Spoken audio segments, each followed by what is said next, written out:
Marlene Porter's hand trembled as the glint of the six-shooter pressed against her temple. Her breath caught in her throat like a frightened bird. The first kiss of her 19 years had been stolen by a desperate outlaw, his lips rough and uncaring against hers as the stagecoach robbery unfolded around them in the dusty Arizona territory of 1883. "Please," she whispered, tears streaking clean lines down her dirt-smudged cheeks. "Take the money, but leave us be." The outlaw with the wild eyes and week-old beard just laughed, the sound harsh in the late afternoon sun. He'd already taken her father's pocket watch and her mother's locket, the only memento of the life they'd left behind in Boston, but it seemed he wanted more than just valuables from the stagecoach passengers.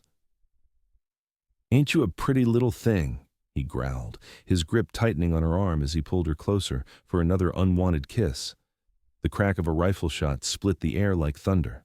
The outlaw jerked backward, his eyes wide with surprise as he stumbled and fell to the dusty ground.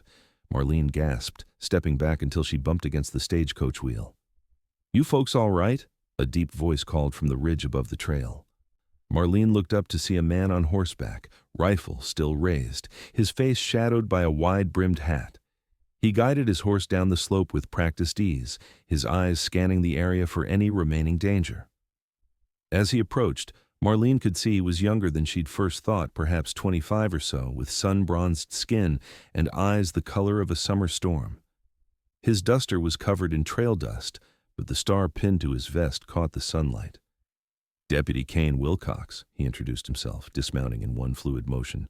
"Heard the commotion while making my rounds." "Seems I arrived just in time." Marlene's father stepped forward, extending his hand. "Edward Porter, my wife Helen, and daughter Marlene. We're much obliged to you, Deputy." The deputy nodded, his eyes lingering on Marlene for a moment longer than necessary. Something in his gaze made her heart stutter, though she quickly looked away.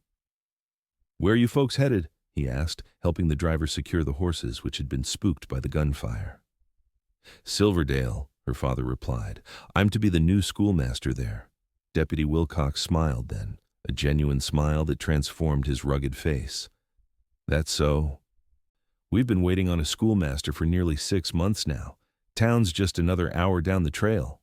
The stagecoach driver cleared his throat. "If we're all done with the pleasantries, I'd like to get moving before his friends come looking for him." He gestured toward the dead outlaw. Deputy Wilcox nodded. "I'll ride alongside you. Make sure you reach town safely." As they prepared to depart, Marlene found herself watching the deputy as he mounted his horse. There was something about him, a quiet confidence. Perhaps that intrigued her, despite her still racing heart and the lingering fear from the attack. The deputy caught her staring and tipped his hat slightly. Marlene quickly looked away, her cheeks flushing with embarrassment. "Miss Porter," he said softly, bringing his horse alongside the stagecoach window where she sat. "First time in the territory?" She nodded, finding her voice. "Yes, we've come from Boston. Father says there's opportunity out west for those willing to work for it." "Your father's right about that." His eyes crinkled at the corners when he smiled. "Though I reckon it's a mighty different world from what you're used to." "I'm beginning to understand that," she replied, unconsciously touching her lips where the outlaw had forced his kiss upon her. The deputy noticed the gesture, his expression darkening. "Did he hurt you, miss?" Marlene hesitated, then shook her head. "Not physically, no." "But he scared you proper," Deputy Wilcox stated rather than asked.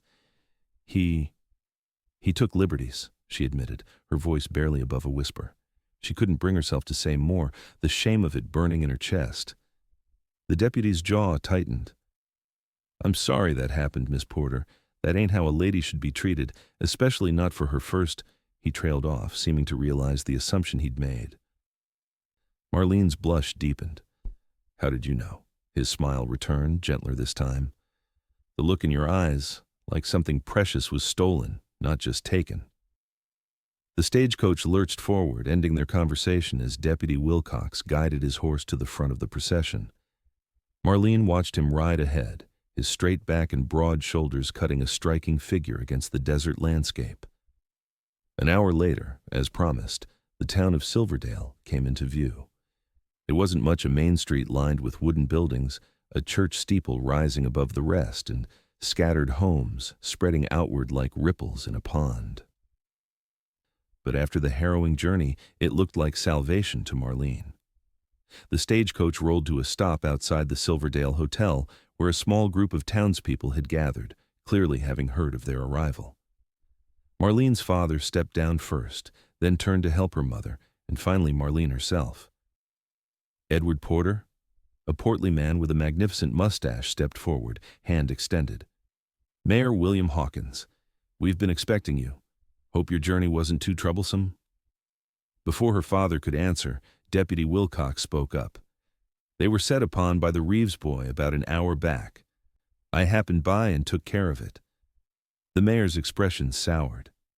"Damn Reeves gang. Been causing trouble up and down the territory? You got him good, I hope?" "He won't be troubling anyone else," the deputy replied evenly. The mayor nodded with satisfaction before turning back to the Porters. "Well, you're safe now. We've got your house already, small place, but solid. It's just down the road from the schoolhouse." As the mayor continued chatting with her parents about the arrangements, Marlene felt Deputy Wilcox's eyes on her again. When she glanced his way, he wasn't looking at her with pity as she'd feared, but with something like admiration. "Miss Porter," he said, approaching her while the others were distracted, "I want you to know that not everyone out here is like that outlaw. Most folks in Silverdale are good people." "Thank you, Deputy," she replied, "for the reassurance and for saving us today." He shook his head slightly. "Just doing my job. But I do hope—" He paused, seeming to choose his words carefully. "I hope today doesn't color your impression of the West too harshly. I try not to judge an entire region by the actions of one man," she said with more confidence than she felt. His smile returned. "That's good to hear. Well, Miss Porter, welcome to Silverdale. I reckon we'll be seeing more of each other, it being a small town and all." As he tipped his hat and turned to leave, Marlene found herself hoping that would indeed be the case. The Porter family settled into their new home quickly. It was modest compared to their Boston townhouse, just 4 rooms with simple furnishings, but it was clean and sturdy. The schoolhouse, as the mayor had promised, was a short walk away, a single-room building with rows of benches and a small chalkboard. Marlene's father would begin teaching in a week. Once word had spread to the outlying farms and ranches that the new schoolmaster had arrived. In the meantime, the family busied themselves with setting up their home and meeting the townspeople. Silverdale was indeed small, with only about 400 residents, but it was growing. There was a general store, a bank, the hotel, 2 saloons, one respectable, one less so, a doctor's office, and various other businesses lining the main street. The town had a marshal and older man named Sullivan, who seemed to spend most of his time dozing in a chair outside his office, and 2 deputies, Kane Wilcox being one of them. Marlene saw Deputy Wilcox frequently during those first few days, though they rarely spoke. He would tip his hat when they passed on the street, or nod in acknowledgement when they happened to be in the general store at the same time. Each brief encounter left Marlene with a curious flutter in her stomach that she tried to ignore. On their 4th day in town, Marlene was returning from the general store, a basket of supplies in hand, when she heard rapid hoofbeats approaching from behind. She stepped to the side of the dusty street, expecting a rider to pass by, but instead, the horse slowed beside her. "Miss Porter," Deputy Wilcox said, touching the brim of his hat, "allow me to carry that for you." Before she could protest, he had dismounted and taken the heavy basket from her arms. "That's not necessary, Deputy," she said, though she was secretly relieved to be free of the burden. "It's no trouble," he insisted, falling into step beside her, leading his horse by the reins. "And please call me Cain. Deputy sounds so formal, especially when I'm not on official business." "Very well, Cain," she said, the name feeling intimate on her tongue. "Then you must call me Marlene." He nodded, a smile playing at the corners of his mouth. "Marlene, that's a pretty name." "Suits you." She felt her cheeks warm at the compliment. "Thank you. Have you lived in Silverdale long?" "About 3 years now," he replied. "Came out from Missouri after the war. My pa fought for the Union, but he never came home. Ma passed a few years later, so there wasn't much keeping me there." I'm sorry about your parents, Marlene said softly. Cain shrugged, though his eyes reflected an old sadness. It was a long time ago. What about you? Must have been hard leaving Boston behind. Not as hard as I expected, she admitted. I had few friends there, and after Mother fell ill last year, we couldn't maintain our previous lifestyle. Father had been corresponding with Mayor Hawkins about the teaching position for months. When Mother recovered enough to travel, we decided to make a fresh start. They had reached the Porter home, and Cain set the basket down on the porch. For a moment they stood in awkward silence, neither quite ready to part ways. Marlene, Cain finally said, his voice lower than before, I was wondering if you might allow me to escort you to the social this Saturday. The town holds one every month at the church hall. There's music, dancing, food. Marlene's heart skipped a beat. I would like that very much. His face brightened. Really? That's fine news. I'll call for you at 6 if that suits. 6 would be perfect, she replied, unable to suppress her own smile. With another tip of his hat, Cain mounted his horse and rode back toward town. Marlene watched him go, a strange mixture of excitement and trepidation swirling within her. She had never been courted before her mother's illness had consumed much of the past 2 years, leaving little time for social engagements. And then there was the matter of the outlaw's kiss. The memory of it still made her skin crawl, the way he had forced himself upon her, taking something that should have been given freely and with affection. She touched her lips unconsciously, wondering if she would ever be able to think of kissing without recalling that moment of terror. The days leading up to the social passed quickly. Marlene helped her father prepare lessons for his new students and assisted her mother in making their house feel more like a home. When Saturday arrived, she found herself both eager and nervous about the evening ahead. She chose her best dress, a pale blue cotton with a modest neckline and simple lace trim. It wasn't as fashionable as what the ladies in Boston might wear, but it was pretty and practical for frontier life. Her mother helped her arrange her honey-brown hair, pinning it up with a few curls left to frame her face. You look lovely, dear, Helen Porter said, stepping back to admire her daughter. Deputy Wilcox seems like a fine young man. He is, Mother, Marlene replied, smoothing her skirts. He's been very kind. Just be careful with your heart, her mother cautioned gently. The West breeds a different sort of man than we're accustomed to. Stronger in some ways, perhaps, but also less constrained by social niceties. Before Marlene could respond, there was a knock at the door. Her father went to answer it, and moments later, Kane Wilcox stood in the doorway of the sitting room. He was dressed in clean trousers and a pressed shirt, his usual deputy star polished and pinned to his vest. His dark hair was neatly combed, and he held his hat in his hands. Miss Porter, he said, his eyes widening slightly as he took in her appearance. You look beautiful. Marlene felt the heat rise to her cheeks. Thank you. You look very handsome yourself. After reassurances to her parents that they would return by 10 o'clock, Cain offered Marlene his arm, and they set off toward the church hall. The evening air was pleasant, with just enough of a breeze to cool the lingering heat of the day. I should warn you, Cain said as they walked, that you'll likely be the center of attention tonight. New folks don't come to Silverdale that often, especially not pretty young ladies from the East.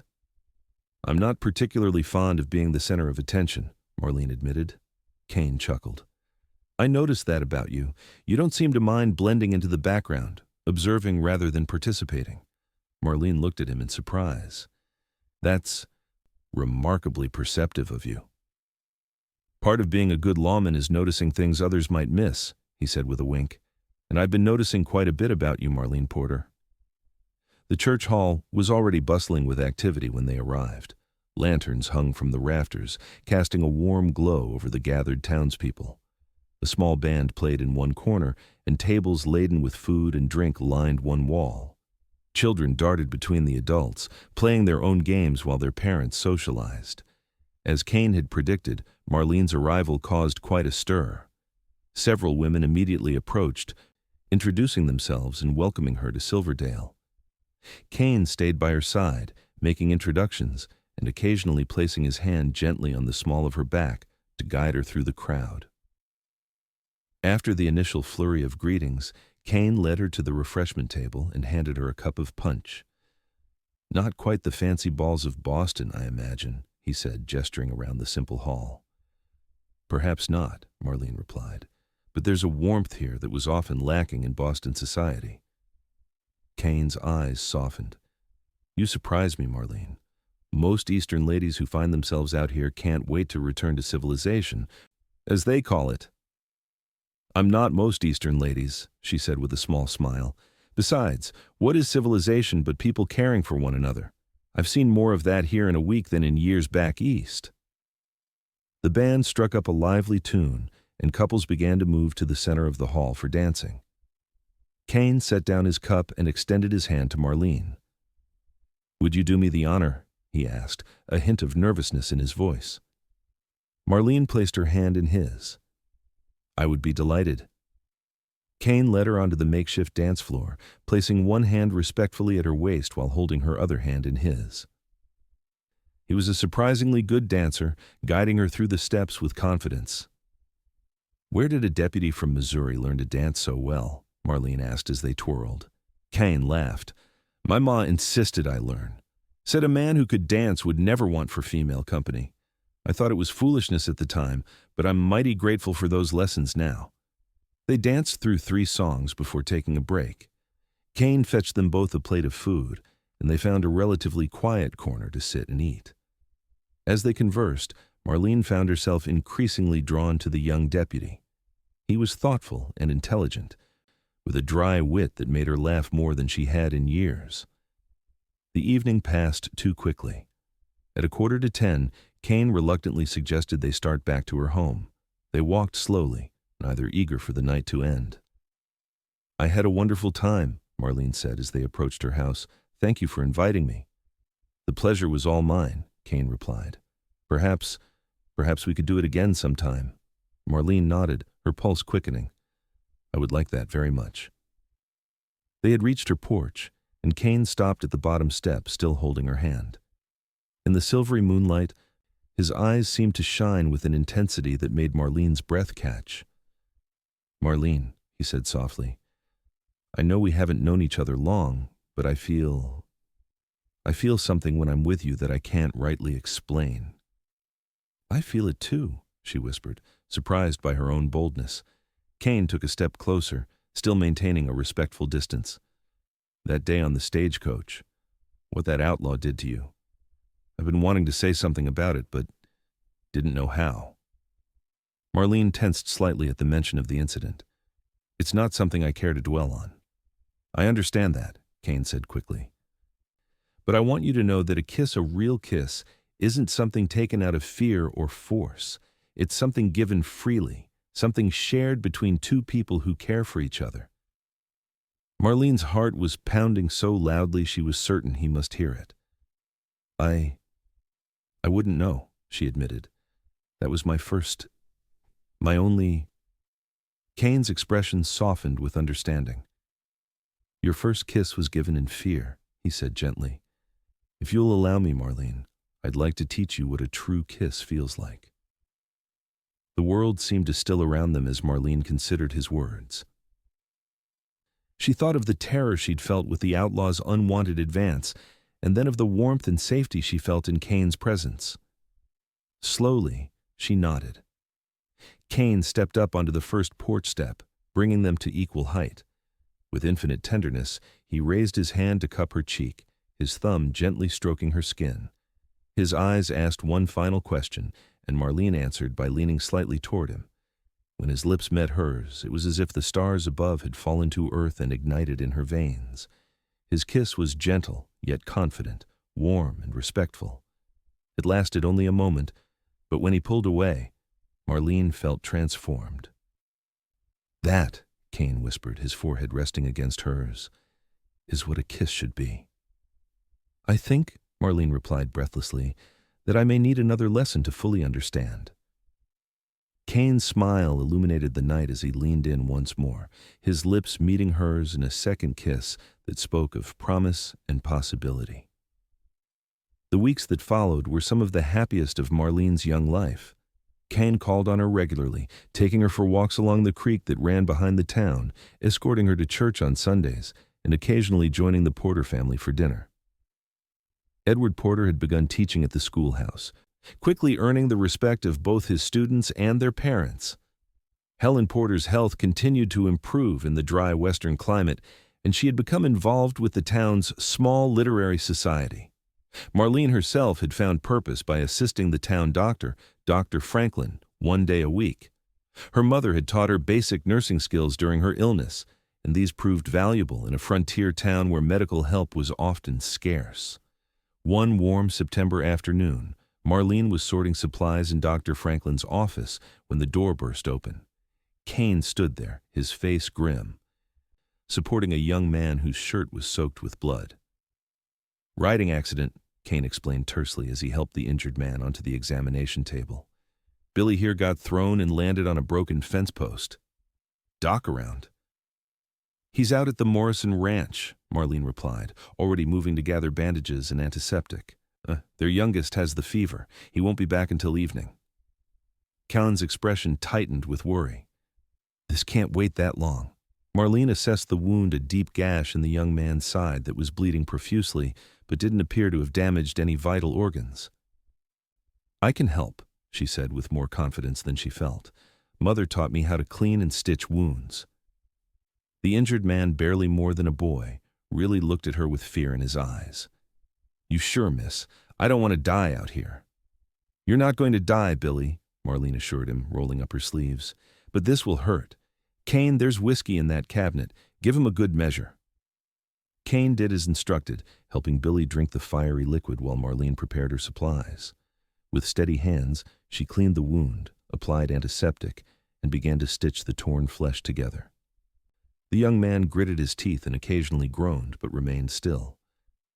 "You're doing fine," Marlene murmured as she worked. "Just a few more stitches."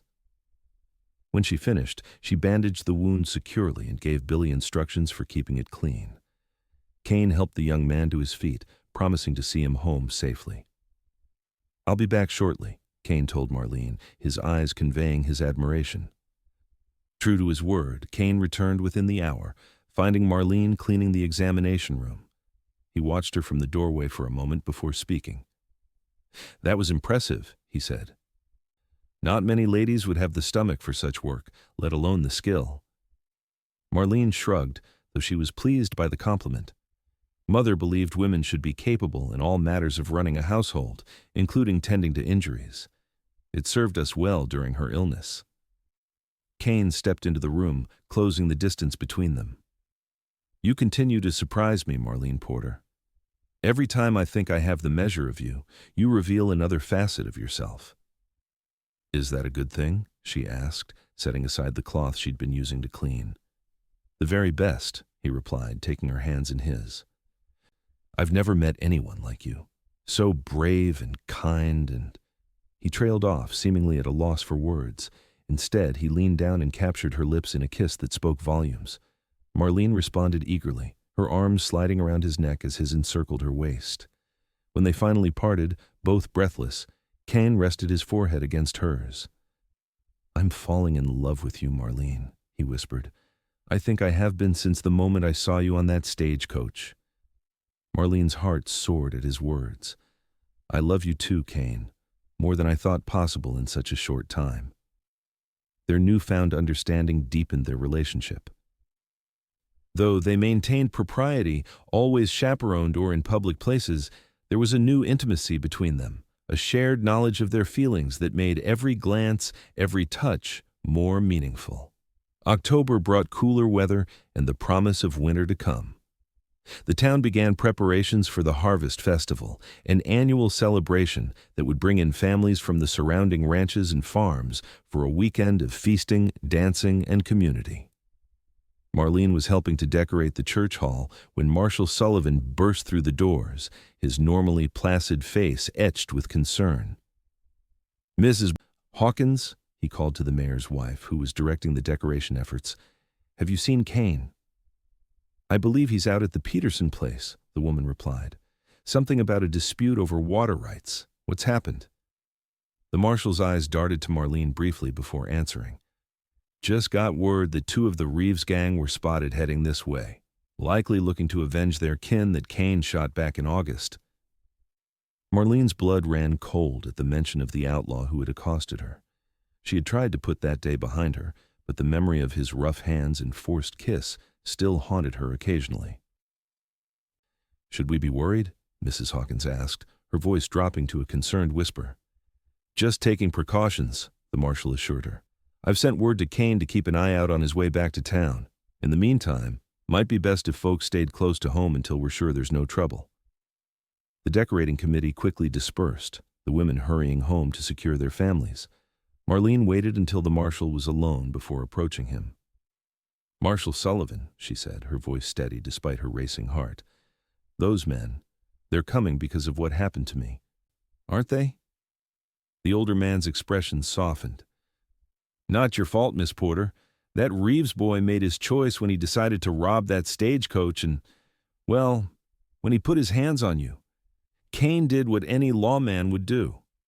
But now Cain's in danger because of it," she pressed. "Cain's a capable deputy," Sullivan replied, "and he's been in tight spots before. Don't you worry about him." Despite the marshal's reassurances, Marlene couldn't shake her concern. She returned home to find her parents already aware of the situation, her father having heard the news at the general store. "They say these Reeves brothers are even worse than the one who accosted you," Edward Porter said grimly. "Killers, not just robbers." "Edward, you're frightening Marlene," Helen chided. "I'm already frightened, Mother," Marlene admitted. "Not for myself, but for Cain." Her mother's expression softened with understanding. "You care deeply for him, don't you?" "I love him," Marlene said simply, "and I couldn't bear it if something happened to him because of me." "It wouldn't be because of you," her father insisted. "It would be because he was doing his duty as a lawman." Marlene nodded, though she wasn't entirely convinced. She spent the remainder of the day in a state of anxious anticipation, starting at every sound from outside, hoping it might be Cain returning safely to town. As evening approached with no word, her worry intensified. She was standing at the window, watching the street, when she saw 2 riders approaching slowly from the east. Even in the fading light, she could tell neither was Cain. These men were rougher, their postures suggesting a dangerous intent. Her father joined her at the window, his expression grim as he recognized the threat. "Those must be the Reeves brothers," he murmured. "I'll go warn the marshal." "No," Marlene said quickly. "They'll see you. I'll go through the back way and cut through the alley." Before her parents could protest, Marlene slipped out the back door and hurried through the garden. The sun had nearly set, casting long shadows that provided cover as she made her way toward the marshal's office. She was halfway there when a hand clamped over her mouth, dragging her into the space between 2 buildings. Panic seized her until a familiar voice whispered in her ear, "It's me, Marlene. Stay quiet." Cain released her slowly, his finger to his lips as he guided her deeper into the shadows. His rifle was in his other hand, and his expression was one of controlled alertness. "What are you doing out here?" he hissed. "The Reeves brothers just rode into town." "I was coming to warn the marshal," she explained in a whisper. "I saw them from our window." Cain's jaw tightened. "Sullivan's already aware. He's positioned himself at the saloon. They'll head there first, looking for me." "Then we should get away from here," Marlene urged. "No time," Cain replied, peering cautiously around the edge of the building. "They've already dismounted. They'll see us if we move now." As if to confirm his words, voices drifted toward them, rough, angry voices demanding to know the whereabouts of "that deputy who killed our brother." Cain turned back to Marlene, his expression serious. "I need you to stay here, hidden. No matter what happens, don't come out until it's safe." "Cain, no," she pleaded, clutching his arm. "They'll kill you." "They'll try," he corrected grimly, "but I don't plan on making it easy for them." He touched her cheek gently. "I love you, Marlene Porter. Remember that." Before she could respond, he slipped away, moving silently toward the main street. Marlene pressed herself against the wall of the building, her heart pounding so loudly she was certain it would give away her position. From her hidden vantage point, she could see a portion of the street. The Reeves brothers stood in front of the saloon, their guns drawn. They were shouting now, calling for Cain to show himself, threatening to burn this whole damn town if he didn't. Marshal Sullivan emerged from the saloon, his hands raised in a placating gesture. "Now, boys, there's no need for this kind of trouble. Why don't you state your business properly?" "Our business is with Wilcox," the taller of the brothers snarled. "He killed our brother Jeb." "Your brother was robbing a stagecoach and assaulting a young woman," Sullivan replied evenly. "Deputy Wilcox was doing his job." "Don't care what Jeb was doing," the second brother growled. "He was family, and your deputy's gonna pay." "That's so." Cain's voice rang out from across the street, where he had positioned himself in the doorway of the general store. "Then why don't you deal with me directly, instead of threatening innocent townspeople?" The Reeves brothers turned as one, their guns swinging toward Cain. Marlene bit back a cry of fear as the street erupted in gunfire. Cain dove to the side as bullets splintered the doorframe where he had been standing. Marshal Sullivan used the distraction to draw his own weapon, firing at the taller Reeves brother and hitting him in the shoulder. The wounded man staggered but remained standing, returning fire wildly. Townspeople who had been watching from windows and doorways scattered for cover as bullets flew in all directions. Marlene pressed herself tighter against the wall, torn between her promise to Cain to stay hidden and her desperate desire to help somehow. The gunfight seemed to last an eternity, but was probably over in less than a minute. When the smoke cleared, one of the Reeves brothers lay motionless in the street. The other was on his knees, clutching a bleeding wound in his side, his gun several feet away. Cain emerged cautiously from behind a water trough, his own gun trained on the surviving outlaw. Marshal Sullivan approached from the other side, kicking the fallen weapon further away. "It's over, Reeves," Cain said firmly. "Your brother's dead, and you're under arrest." The wounded man glared up at Cain with pure hatred. "This ain't over, Wilcox. We got cousins who'll come for you. They'll come for that girl, too." Cain's expression hardened. "You threaten her again, and jail will be the least of your worries." With Sullivan's help, Cain secured the prisoner and began leading him toward the jailhouse. As they passed near Marlene's hiding place, she could see blood staining Cain's left sleeve. Despite his earlier instruction, Marlene couldn't stay hidden any longer. She emerged from the shadows, rushing to Cain's side. "You're hurt," she said, reaching for his injured arm. Cain looked surprised, then dismayed to see her. "I told you to stay hidden, and I couldn't just cower there while you were being shot at," she retorted. Marshal Sullivan cleared his throat. "I can handle this reprobate, Cain. You best let Miss Porter see to that arm before you bleed all over the town." Cain hesitated, then nodded, handing his rifle to the marshal. Once Sullivan had continued toward the jail with the prisoner, Cain turned to Marlene with a mixture of concern and exasperation.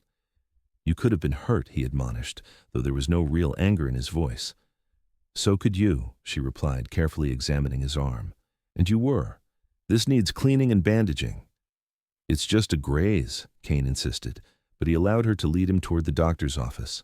Once inside, Marlene lit several lamps and gathered her supplies. Cain removed his vest and shirt, revealing the wound a deep furrow across his upper arm where a bullet had torn through the flesh. "Just a graze?" Marlene questioned skeptically as she began to clean the injury. Cain had the grace to look sheepish. "Looks worse than it feels." "Men always say that," she murmured, concentrating on her work. "Hold still. This will sting." As she applied antiseptic, Cain inhaled sharply but remained motionless. Marlene worked efficiently, cleaning the wound thoroughly before beginning to stitch it closed. "You're getting quite practiced at this," Cain observed, watching her nimble fingers. "A skill I'd prefer not to use on you again," she replied. "You scared me today, Cain." His expression softened. "I'm sorry for that. But I couldn't let those men threaten the town, threaten you." Marlene tied off the last stitch and began wrapping a clean bandage around his arm. "I understand duty, Cain. I do. But I can't lose you. Not when I've just found you." Cain's free hand came up to caress her cheek. "You won't lose me, Marlene. I promise you that." "Don't make promises you can't keep," she whispered, securing the bandage. "Not in your line of work." Cain was silent for a moment, his eyes studying her face intently. Then, with a determined set to his jaw, he said, I've been thinking about that, about my work, and about us. Marlene's heart skipped a beat. What do you mean? I love being a lawman, Cain explained. Bringing order, protecting people, it gives me purpose. But today when that bullet hit me, all I could think about was you, about the future we might have together if I live long enough to claim it. Cain, Marlene began, but he gently placed a finger over her lips. Let me finish, he said softly. Marshal Sullivan's been talking about retiring next spring. Mayor Hawkins approached me last week about taking his place. That's wonderful, Marlene said, genuinely pleased for him. You'd make an excellent marshal. I told him I'd think on it, Cain continued. Being marshal would mean more responsibility but less riding the territory alone. More time in town, more regular hours. His eyes held hers meaningfully. More time for a family someday. Marlene's breath caught in her throat as she realized what he was implying. What are you saying, Cain? In answer, Cain reached into his pocket with his good arm and withdrew a small object. Opening his palm, he revealed a simple gold band with a tiny pearl set in its center. I've been carrying this for 2 weeks now, waiting for the right moment, he said, his voice husky with emotion. I had planned something more romantic than a doctor's office with blood on my shirt, but after today, I don't want to wait any longer. Marlene's eyes filled with tears as Cain slid from the examination table to kneel before her, the ring held between his fingers. Marlene Porter, I love you more than I thought it was possible to love another person. You're brave and kind and everything I never knew I needed. Would you do me the extraordinary honor of becoming my wife? Time seemed to stand still as Marlene looked down at this man, this good, honorable man who had saved her in more ways than one, who had shown her what real love felt like, what a true kiss meant, who was offering her his heart and his future. Yes, she whispered, and then louder, yes, Kane Wilcox, I will marry you. His smile was radiant as he slipped the ring onto her finger. Despite his injured arm, he rose and pulled her into an embrace, his lips finding hers in a kiss that promised a lifetime of happiness. The news of their engagement spread quickly through the small town. The Porters, though initially concerned about the short courtship, gave their blessing after seeing the depth of feeling between the young couple. Mayor Hawkins was particularly pleased, declaring that a married marshal would bring stability to the growing community. They set the wedding date for the first Saturday in November, just before the harsh winter weather would make travel difficult for those living outside town. The entire community became involved in the preparations, from the church ladies who helped sew Marlene's wedding dress to the ranchers who donated beef for the wedding feast. As the day approached, Marlene found herself reflecting on the extraordinary turn her life had taken since arriving in Silverdale. What had begun with terror, a forced kiss from an outlaw during a stagecoach robbery, had led her to true love with a man who had shown her what genuine affection felt like. The wedding day dawned clear and crisp, with just enough chill in the air to redden cheeks, but not enough to dampen spirits. The small church was filled to capacity with townspeople and ranchers from the surrounding area, all dressed in their Sunday best. Marlene stood in a small room at the back of the church, her mother making final adjustments to her dress, a simple but elegant creation of ivory satin with lace at the collar and cuffs. Her hair was arranged in soft curls, topped with a crown of small white flowers. "You look beautiful, my dear," Helen Porter said, her eyes misty with emotion. "Your father and I are so proud of you." "Thank you, Mother," Marlene replied, smoothing her skirts nervously. "I can hardly believe this day is really here." "Are you having doubts?" her mother asked, concerned. Marlene shook her head quickly. "Not about Cain. Never about him. It's all happened so fast. 3 months ago, I didn't even know him." Helen smiled knowingly. "Some loves take time to build, brick by brick. Others strike like lightning. Neither is less real for its time frame." Before Marlene could respond, there was a gentle knock at the door. Her father entered, looking distinguished in his best suit. "It's time," he said softly, offering his arm. "Your groom is waiting, and I dare say he looks nearly as nervous as you do." Marlene took her father's arm, drawing a deep breath to steady herself. As the church doors opened and the small gathering rose to their feet, she caught her first glimpse of Cain standing at the altar. He wore a new black suit, his dark hair neatly combed, his face freshly shaven. But it was his expression that captured her heart, a look of such pure joy and love that any lingering nervousness melted away. The ceremony was brief but meaningful, with Cain's voice steady as he recited his vows, and Marlene's only slightly trembling as she promised to love and honor him for all her days. When the minister pronounced them husband and wife, Cain's kiss was tender yet passionate, drawing cheers from the assembled guests. The celebration afterward was lively, with music and dancing continuing well into the evening.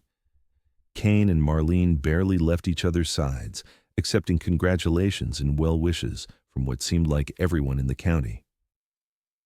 As the festivities began to wind down, Cain led his new wife away from the crowded hall, out into the quiet night where they could share a moment alone.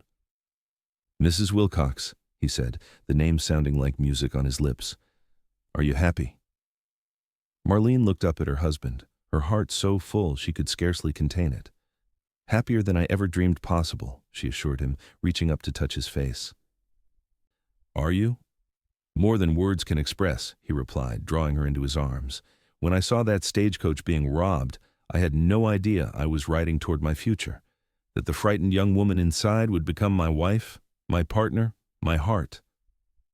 "It seems almost impossible, doesn't it?" Marlene mused, "that something so beautiful could come from something so frightening." Cain nodded, his expression turning serious. "Your first kiss was given in fear, but every kiss from now until forever will be given in love." To demonstrate his point, he lowered his head and captured her lips in a kiss that spoke of devotion, passion, and the promise of a lifetime together. Under the vast expanse of stars that blanketed the western sky, Marlene Wilcox surrendered to the knowledge that sometimes the most unexpected beginnings could lead to the most perfect endings. Their new home was a modest but comfortable two-story house on the edge of town, previously owned by an elderly couple who had moved east to live with their daughter. Cain had spent weeks repairing and improving it, wanting everything to be perfect for his bride. That first night as husband and wife, as they crossed the threshold together, Marlene felt a momentary flash of anxiety. Despite her love for Cain, the intimacy of marriage was unknown territory, something her mother had explained in clinical terms, but that still remained mysterious and slightly frightening. Cain, ever perceptive, sensed her unease. "We have all the time in the world," he whispered, kissing her forehead. "Nothing needs to happen tonight that you're not ready for." His understanding only deepened her love for him, and as the night progressed, his gentle patience and tender guidance transformed her anxiety into wonder, her uncertainty into joy. In his arms, she discovered a new kind of intimacy, one built on trust and mutual pleasure rather than fear or obligation. The winter months passed in a blissful haze for the newlyweds.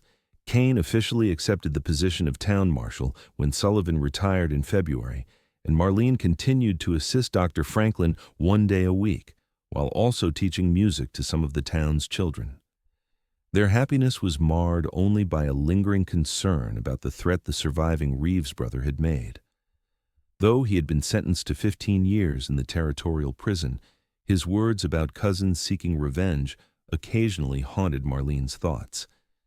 Cain assured her that such threats were common among outlaws and rarely came to fruition. But he remained vigilant nonetheless, never completely letting down his guard when in the open.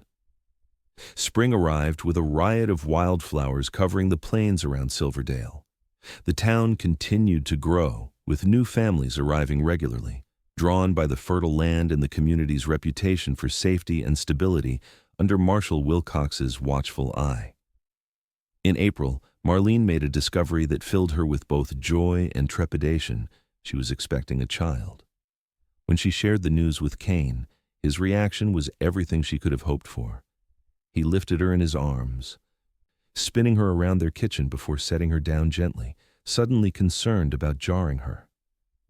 "A baby," he whispered in awe, placing his hand reverently on her still flat stomach. "Our child, Marlene. Can you believe it?" I'm still getting used to the idea myself, she admitted with a smile. But yes, our child. Due in late November, according to Dr. Franklin. Cain's joy was infectious, and soon the entire town was celebrating the news. Marlene's parents were particularly delighted at the prospect of becoming grandparents, with her father already making plans to teach the child to read and her mother beginning to knit tiny garments. As spring turned to summer and Marlene's condition became more visible, Cain became even more protective. He insisted on accompanying her whenever she went beyond their immediate neighborhood and made a point of checking in throughout the day when his duties kept him elsewhere. "You're being ridiculous," Marlene told him one evening as they sat on their front porch, enjoying the cooler air after a hot July day. "I'm pregnant, not made of glass." Cain smiled sheepishly, reaching over to take her hand. "I know, it's just, you and this baby are my whole world now. The thought of anything happening to either of you." His voice trailed off, but Marlene understood. She squeezed his hand. "Nothing's going to happen. Silverdale is safe, thanks in large part to you." Cain nodded, though his expression remained pensive. "I received a telegram today from the marshal over in Yuma.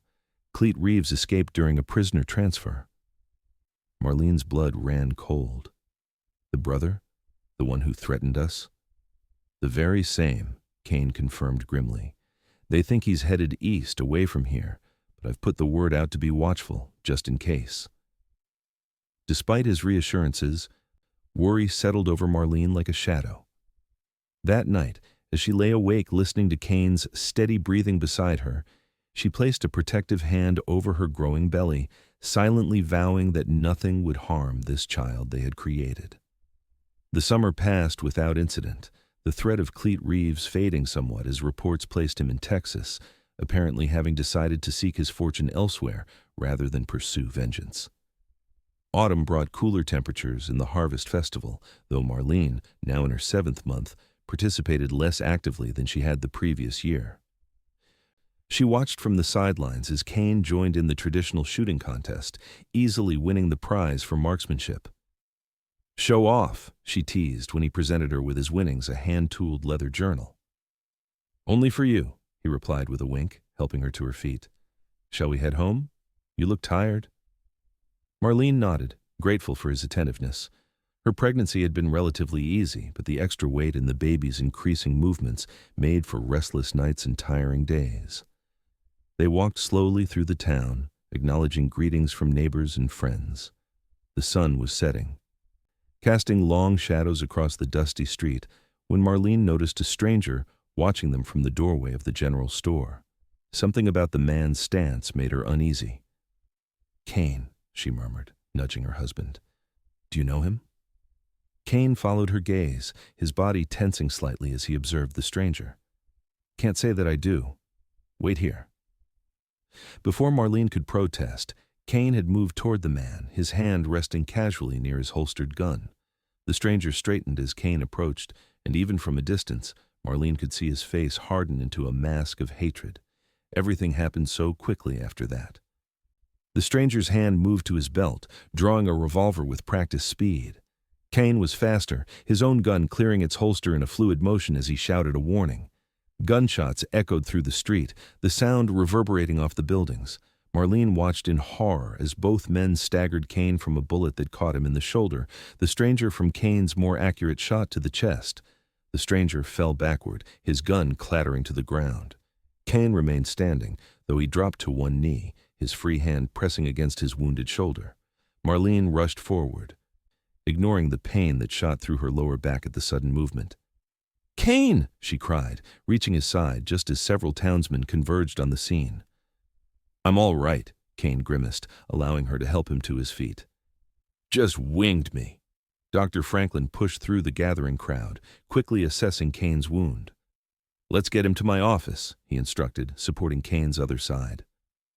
As they moved away, Marlene glanced back at the fallen stranger. Mayor Hawkins had knelt beside him, checking for signs of life. "He's gone," the mayor announced grimly. "Anyone know who he was?" "I do," came a voice from the crowd. It was Tom Wilson, who ran the livery stable.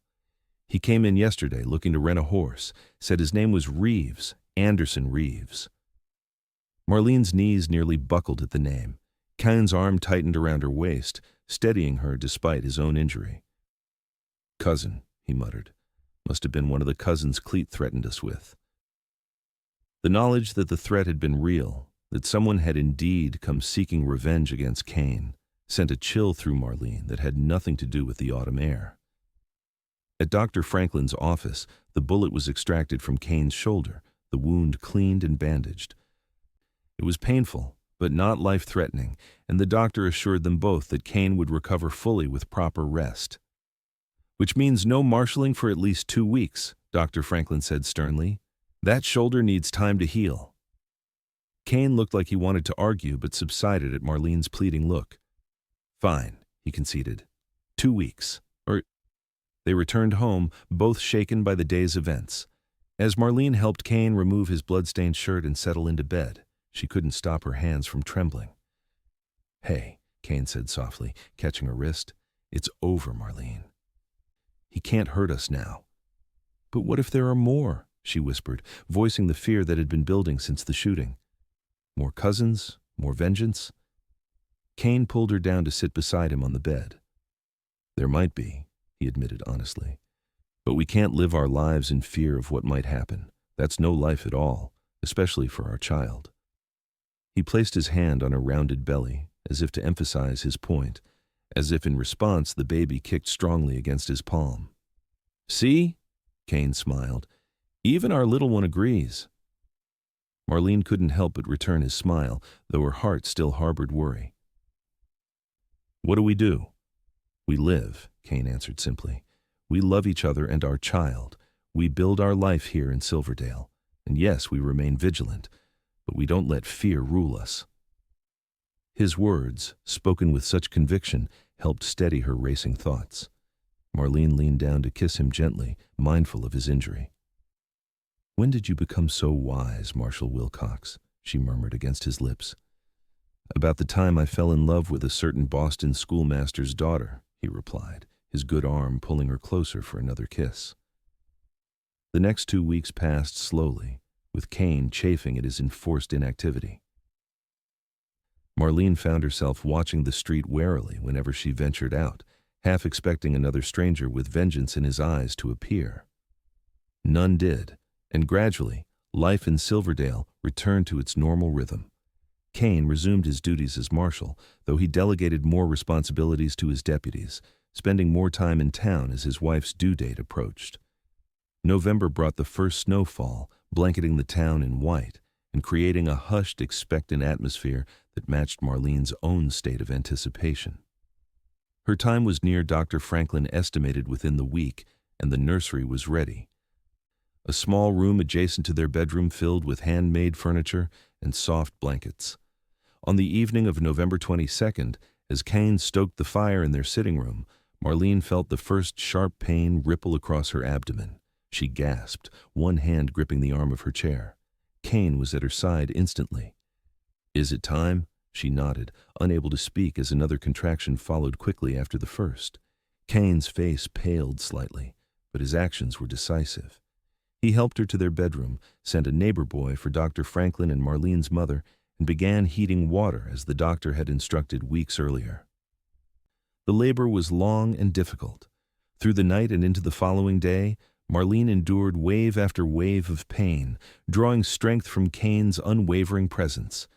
He never left her side, wiping her brow, holding her hand, murmuring encouragement even when Dr. Franklin suggested the birth might be complicated. "You can do this, Marlene," Cain whispered during a particularly intense contraction. "You're the strongest person I know. Our baby needs you to be strong just a little longer." His words gave her courage, and with a final tremendous effort, Marlene brought their child into the world. The room filled with the indignant wail of a newborn, the most beautiful sound she had ever heard. "A boy," Dr. Franklin announced, placing the squalling infant on Marlene's chest. "A fine, healthy boy."